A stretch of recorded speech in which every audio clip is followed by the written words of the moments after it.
Well, Mason, my little pal, are you enjoying this heat wave? I found the perfect book to help cool us off. Maybe. Anyway, you might remember this one. It's called Blizzard by John Rocco, and it's a true story about when he was a little boy.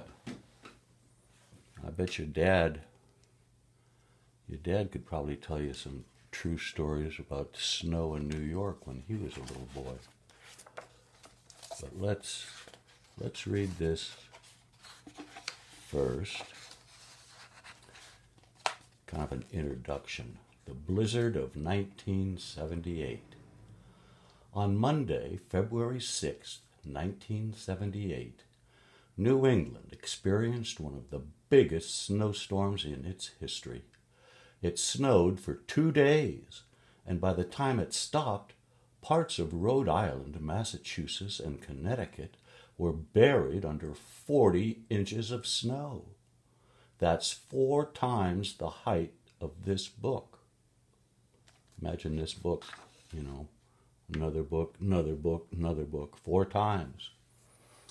The wind was blowing 50 miles an hour and created snowdrifts up to 15 feet high.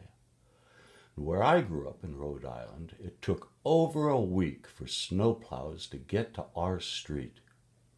And this book is based on my experience as a 10-year-old boy in that blizzard and how I got to the store over a mile from my house with tennis rackets tied to my feet.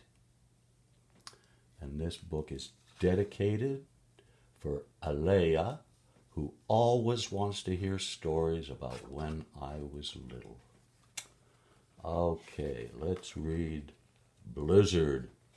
Maybe it'll help cool us off.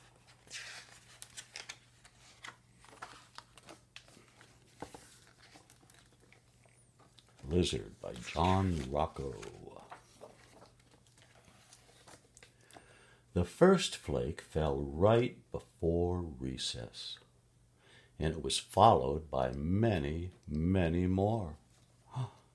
The kids are in school just before recess, and then it really started to snow. They closed the school. The wind whipped up, and school closed early. Yahoo! The kids shouted. They got to go home early. And by the time my sister and I got home, the snow was already over our boots. It was getting deep fast. There's Mom at the door. You kids okay? Come on in. Warm up. Well, the snow continued to fall through the night. Oh, snow, snow, snow.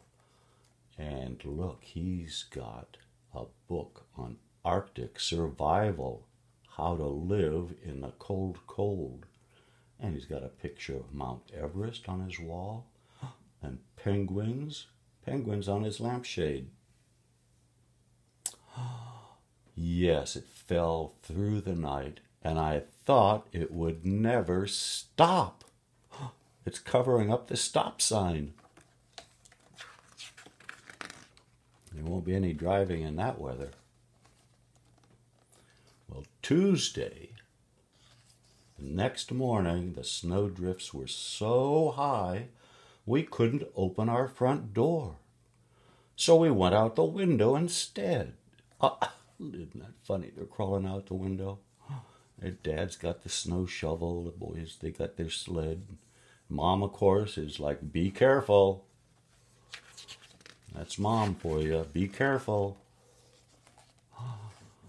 Oh, and there's a dog and a little boy out. Woof, he says. Woof, woof.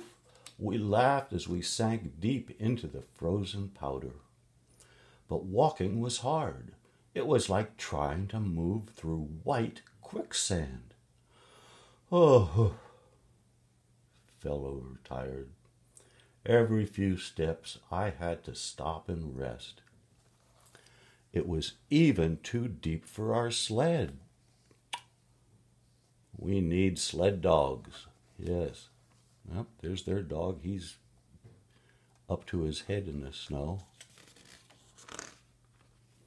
Pretty deep. Well, then they came back inside. Dad has shoveled the pathway out to the road, but no snow plows. There they go inside. Mom is, "Welcome back, explorers. Come on in." And when we went back inside, we were cold, wet, and tired. And we made camp by the wood stove, and our feet tingled as we sipped hot cocoa made with milk. Boy, perfect for a cold day, huh?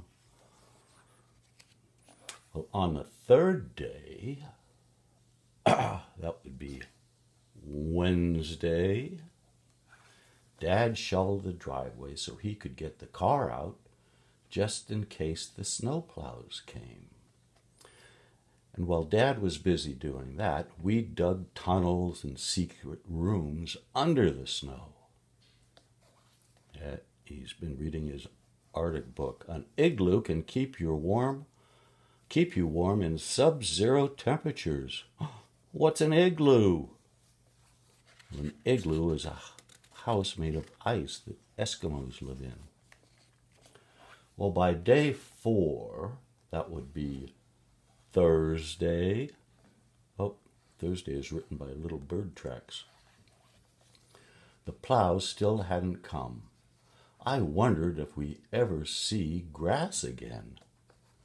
Yep, he's sitting up there in his tree waving at his neighbor. Everybody's stuck in their house, kind of like we're stuck in our houses now. Well, inside, things got tense as our food started to run out. I knew we couldn't survive much longer on cocoa made with water. We need to get to the store. But the roads aren't plowed, and we certainly can't walk through this. How are they going to get some food? Well, on day 5, which would be Friday, and that looks like it's written in raisins. He's eating a box of raisins. And he's reading his book on Arctic survival, and he's thinking about how he can make it through the snow. And on day 5, I realized it was up to me to take action. I was the only one who had memorized the survival guide. I was the only one who knew what equipment was required.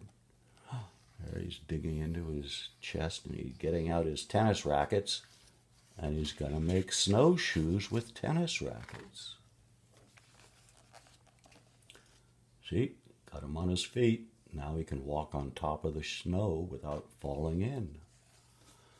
I was the only one light enough to walk on top of the snow.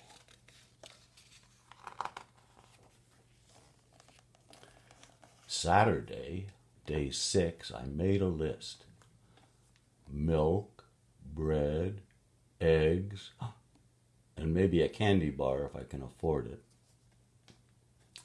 And after I made the list, I prepared the sled. I put wax on the runners so that it would slide real easy. And then I set off. He's going on his mission to the store. My usual landmarks were covered by snowdrifts.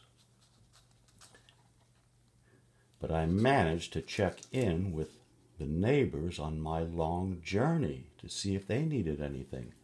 Oh, and he'd like some candles, and he needs some cat food. His cat's getting hungry. Oh, and this guy says, coffee? Yes, okay. We'd like some peanut butter, says the lady through the window. Okay, I'll get it. And so off he goes, and now, oh, I wonder if I can get all that in there. Here's where he starts. Oops. And he makes his way, checks in with the neighbors, goes around this house. Around here. Oh, this is not working very well. Stops here. Help build a snowman. There's the snowman. Toot, toot, toot, toot. Climbed the lookout tree. Took a look around. Didn't see anything. Toot, toot, toot, toot. There's snowshoe tracks. Oh, wrong turn. Come back. Doot, doot, doot, doo.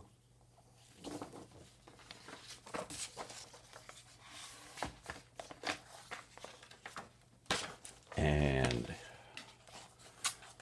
there he keeps going. Do, do, do, do. Explored an igloo. Do, do, do. Oh. And here we go. Oh, we got in a snowball fight here. Da, da, da, da, da, da. And I made it. Bill's Market. There's the store. He got there safe and sound.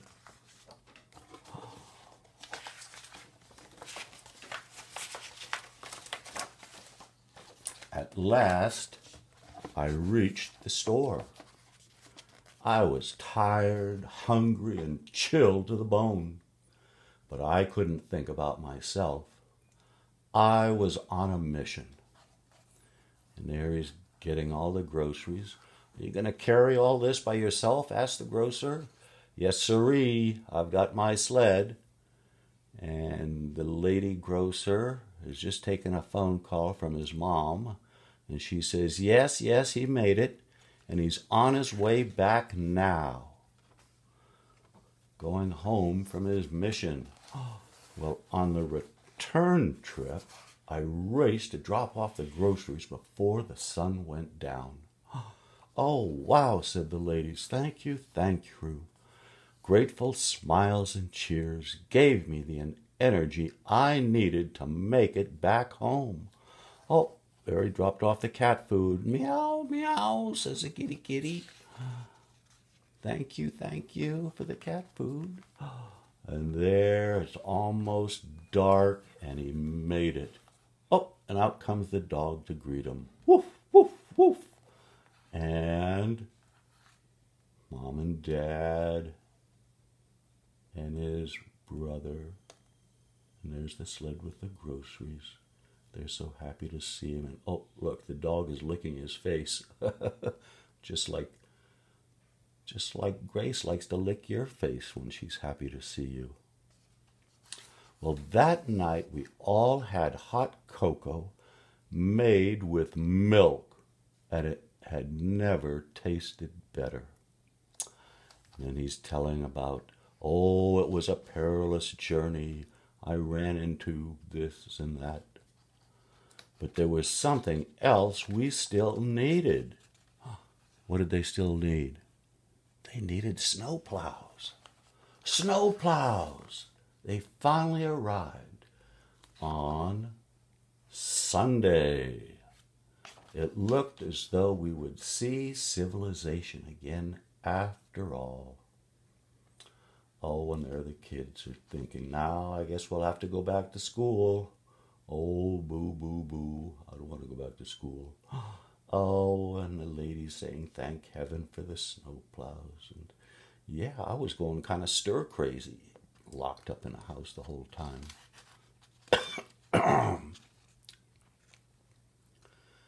there the man has got a cup of hot cocoa for the snowplow drivers. We had survived the blizzard. Now that's all the snow's been piled up by the snowplow. Now they're sledding down that mountain. And their dog is having fun too. And that's the end. Now, are you nice and cooled off? I was looking for the other book John Rocco wrote,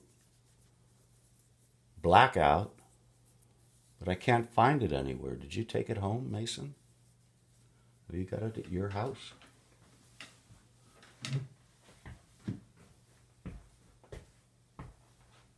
I'll look around again, but I don't think it's here.